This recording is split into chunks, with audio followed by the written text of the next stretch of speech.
नमस्कार दोस्तों, मधुर कथाएं चैनल पर एक बार फिर से आपका हार्दिक अभिनंदन है। तो आज की मेरी कहानी का शीर्षक है बहू की पसंद। तो चलिए शुरू करते हैं आज की अपनी ये कहानी।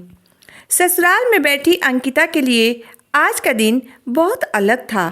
उसकी थाली में वैसे ही आलू की सब्जी रखी थी जो उसे बिल्कुल भी पसंद नहीं थी, लेकिन उसकी पसंद पूछने वाला वहाँ कोई नहीं था। खाना खाते खाते उसे अचानक अपनी माँ की याद आ गई। वह खाना छोड़कर चुपचाप अपने कमरे में चली गई। आंसुओं से भींगी पलकें और मायके की तड़पाती हुई यादों के साथ उसने अपनी माँ को फ़ोन मिलाई। उधर से उसकी माँ फ़ोन उठाते हुए बोली, हेलो अंकिता बेटा, कैसी हो आप? अगर वहाँ किसी भी चीज़ की ज़रूरत हो तो तुम अपनी सासू माँ से बेझिझक कह देना, क्योंकि अब वह भी तुम्हारी माँ है। अपनी माँ की बात सुनकर अंकिता सोचने लगी कि अपनी माँ को सब कुछ बता दे कि आज जब वह अपनी पसंद की सब्जी बना रही थी तो उसकी सासू माँ ने रसोई में आकर कहा, बहू, यहाँ पर वैसा ही खाना बनेगा जो आज तक यहाँ बनता आया है। तुम्हें भी सबकी पसंद के अनुसार ही खुद को ढालना होगा। और फिर किसी न किसी बात पर वह उसे ताने मारती रहती, लेकिन अंकिता ने खुद को संभालते हुए माँ से कुछ नहीं कहा और बात करके फ़ोन रख दिया। ऐसे ही समय निकलता गया। फिर एक दिन सबको पता चला कि अंकिता माँ बनने वाली है। उसके ससुराल वाले यह सुनकर बहुत खुश हुए। सबको खुश देखकर अंकिता को लगा कि शायद अब उसकी सास के व्यवहार में थोड़ा बदलाव आएगा, पर जैसा सोचते हैं वैसा होता कहाँ है। शुरू में अंकिता की तबीयत बहुत खराब रहती थी। उसे दिन रात उल्टियाँ होती रहती थी, कुछ भी खाना नहीं पचता था। फिर भी उसे घर का सारा काम करना पड़ता था। उसकी सास पूरे दिन बाहर घूमती रहती, परंतु घर के कामों और अंकिता की तबीयत से उन्हें कोई मतलब नहीं था।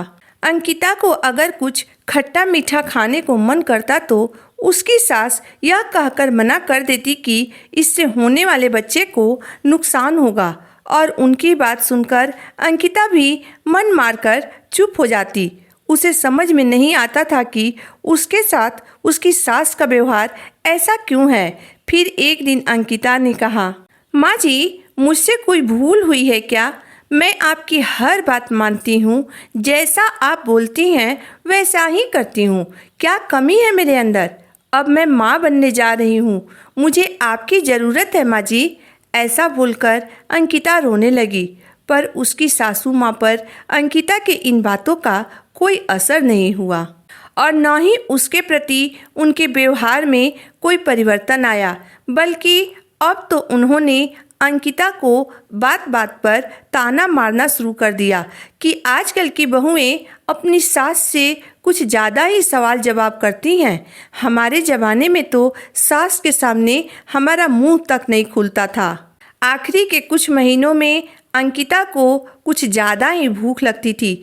एक दिन खाना खाते समय सब्जी में से आती गरम मसाले की खुशबू उससे बर्दाश्त नहीं हुई और उसके गंध से उसे उल्टी होने लगी। लेकिन वह तो सब्जी बनाते समय उसमें गरम मसाला नहीं डाली थी। फिर सासू माँ से पूछने पर उन्होंने कहा कि बिना गरम मसाले की सब्जी में स्वाद नहीं आता है, इसलिए मैंने थोड़ा सा गरम मसाला सब्जी में डाल दी है। ये सुनकर अंकिता ने कहा, माँ, मुझसे यह गंध बर्दाश्त नहीं होती है। अगर आपको पसंद है तो आप मेरे लिए एक कटोरी सब्जी अलग से निकाल दी होती। अंकिता के इतना कहते ही उसकी सासू माँ उसे डांटते हुए बोली, हमने भी बच्चे पैदा किए हैं, लेकिन तुम्हारी तरह नौटंकी नहीं की है। खाना है तो खाओ, वरना मत खाओ। यह सुनकर अंकिता के मन को बहुत ठेस पहुंची।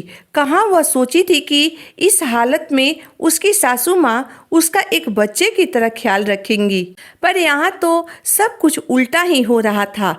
फिर कुछ दिन बाद वह अपने मायके गई। वहाँ उसकी माँ ने सारी चीज़ें उसके पसंद की बनाई थी। उसके मम्मी पापा उसका बहुत ध्यान रखते थे। आज उसकी फरमाइश पर उसकी माँ उसके लिए लड्डू बनाई थी। माँ ने उसके सिर पर प्यार से हाथ रखते हुए कहा, बेटा, ऐसे समय में कुछ अलग खाने का मन करता है।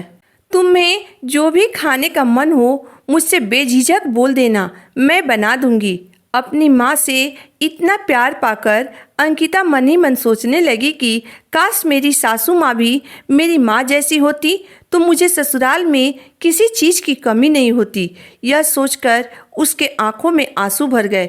तो दोस्तों, आज की मेरी कहानी यहीं तक थी।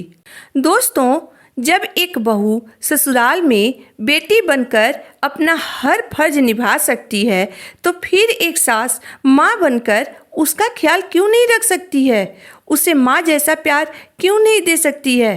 क्या ससुराल में एक बहू की पसंद की कोई कीमत नहीं होती है? इसमें आप अपनी राय मुझे ज़रूर बताइएगा।